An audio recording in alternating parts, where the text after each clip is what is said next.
مکہ شریف سے جب ہم روانہ ہونے لگے تو اچھا کھانا اپنا بناتے تھے، سارے پکانے والے بھی ساتھ تھے، تو پتہ چلا کہ آج مکۃ المکرمہ سے مدینہ منورہ روانگی ہے۔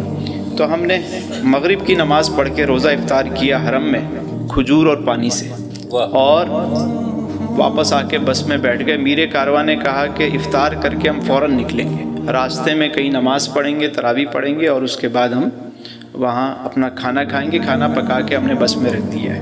پہنچے، اب سارا دن روزہ ہے ہمارا، کھجور اور پانی سے افطار ہوا، کیونکہ وہ سب الوداع پہلی حاضری اور مکے سے جدائی ہے، سب اشک بار ہیں۔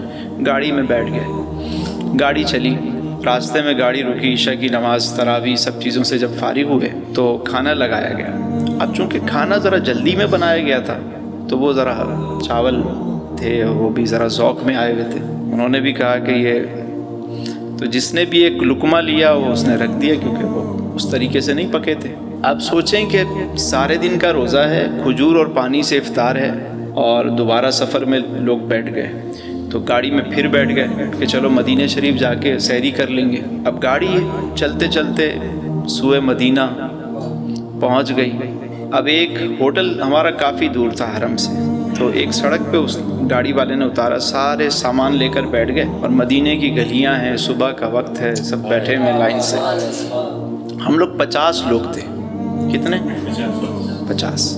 تو اب سارے لائن سے بیٹھے ہوئے، اور گھڑی دیکھ رہے ہیں تو صرف 12-15 منٹ رہ گئے سحری کا ٹائم ختم ہونے میں۔ صبح سے روزہ تھا، کھجور اور پانی سے افطار ہوا، پھر سفر ہے، اور پھر سحری کا وقت ختم ہونے والا ہے۔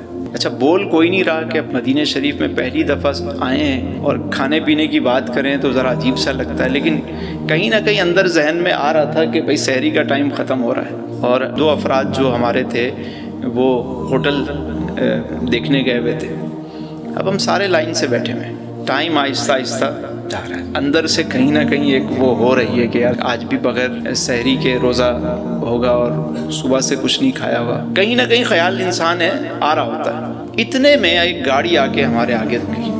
جیسے ہی وہ گاڑی رکی 2 افراد اترے، اور انہوں نے ہر ایک جو لائن سے ہم بیٹھے ہوئے تھے سب کے آگے ایک پیکٹ رکھنا شروع کر دیا۔ اچھا جب سب کو انہوں نے پیکٹ دے دیے تو انہوں نے گاڑی میں جھانکا تو 2 پیکٹ باقی تھے، انہوں نے وہ 2 بھی اٹھائے اور ہمارے آگے رکھے اور چل دیے۔